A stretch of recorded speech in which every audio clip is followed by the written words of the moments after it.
en entendant parler des accords sur notre pays.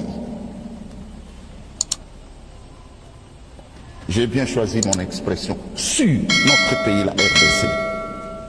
Je suis porté à faire une petite réflexion à partir de l'incarnation de Jésus-Christ, à partir de ce que le Christ est venu apporter à l'humain dans ce monde.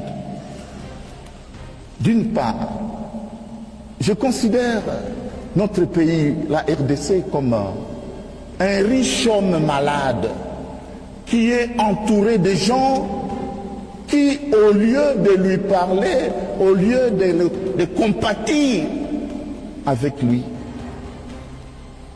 ont des yeux rivés sur l'héritage qu'il va laisser. Regardez un peu cette image-là. Un riche homme qui est atteint d'une maladie incurable et qui est entouré des gens envieux, qui, au lieu de dire, de le consoler dans sa maladie, mais eux parlent déjà de son héritage. Étrange attitude qui soulève pas mal de questions, n'est-ce pas? Au-delà des minéraux, je suis porté à affirmer haut et fort qu'il y a des gens dotés de dignité, laquelle dignité vient de Dieu. Il est absurde qu'on ne voit en RDC que des minéraux à prendre, surtout des minéraux qu'on appelle stratégiques, cobalt, lithium, et bien sûr notre traditionnel cuivre. Et ce, pour répondre aux besoins de la transition énergétique. Voitures électriques, des pièces d'ordinateur, des pièces de satellites, des pièces de drones. Vous savez qu'on parle de couloirs. Il y en aura un, non loin d'ici, à 300 et quelques kilomètres, sinon plus, celui de l'Obito. Fermez les yeux et pensez à cette expression couloir, c'est-à-dire des passages inclinés vers l'extérieur de notre pays, des réseaux pour faire couler des minéraux vers l'extérieur. Et le tout sans d'abord se préoccuper des humains qui habitent sur ce territoire d'où on tire ces minéraux-là. Ces gens qui habitent ce territoire ont besoin de paix, ont besoin de développement, ont besoin de voir leur dignité respectée. On prend des décisions loin de là où ils habitent. On prend des décisions sur eux et pour eux. Tous ces accords dont vous entendez parler sont en réalité des accords de fausse amitié, des accords de coopération déséquilibrée, des accords de coopération de convoitise immodérée de nos ressources naturelles. Tout simplement. J'ai été à Doha pour rechercher la paix. J'ai lu dans les yeux de ce prince du pétrole, non pas d'abord le désir de nous apporter la paix, de nous aider à nous en sortir, mais après avoir parlé de paix, immédiatement, on a commencé à nous poser des questions sur les minéraux. Révoltant, je vous dis. Et pourtant, le Fils de Dieu est venu apporter à tous les hommes et à toutes les femmes de ce monde une certaine dignité. Votre dignité là, ils s'en foutent. Pourtant, nous sommes des gens qui n'avons pas choisi de vivre dans un territoire où le sous-sol est garni de minéraux. Personne ne se préoccupe réellement de notre terre, de notre développement.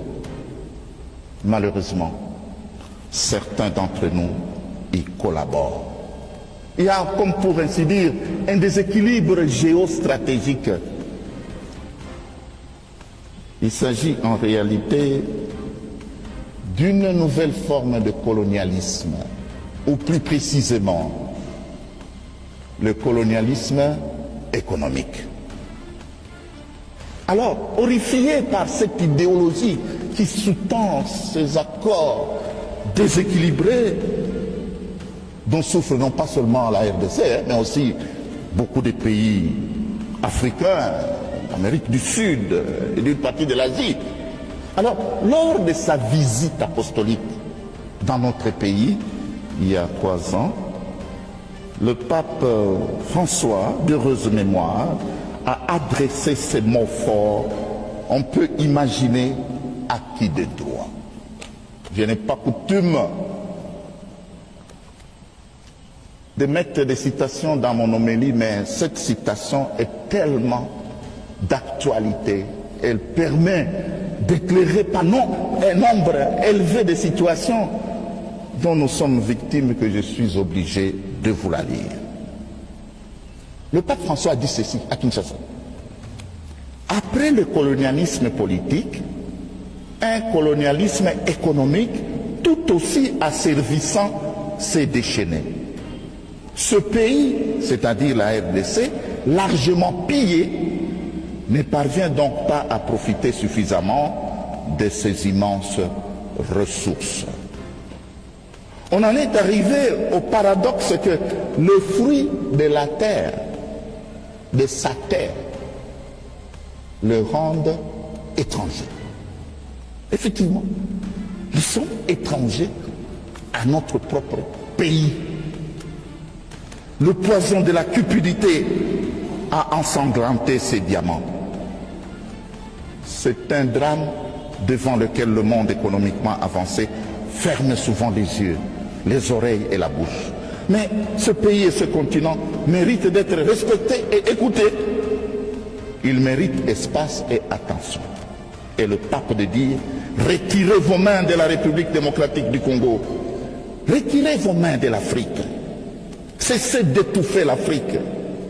Elle n'est pas une mine à exploiter, ni une terre à dévaliser. Fin de citation. Il est dès lors inimaginable de gager ou de brader les minéraux de toute une nation pour sauver un régime ou un système politique.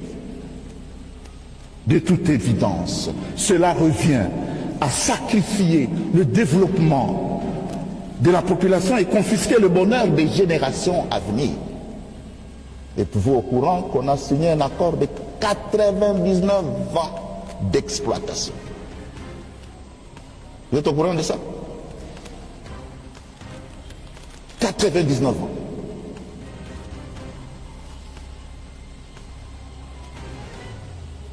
Aussi, nous savons que les minéraux ne sont pas éternels. Ce sont des ressources, comme on dit, renouvelables. Mais comment peut-on boucher, hypothéquer l'avenir d'une nation pour 99 ans?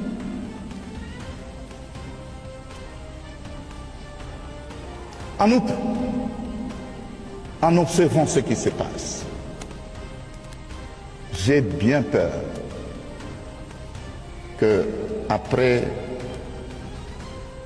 la guerre froide, des tristes mémoires, que la République démocratique du Congo ne devienne le champ de bataille des puissances occidentales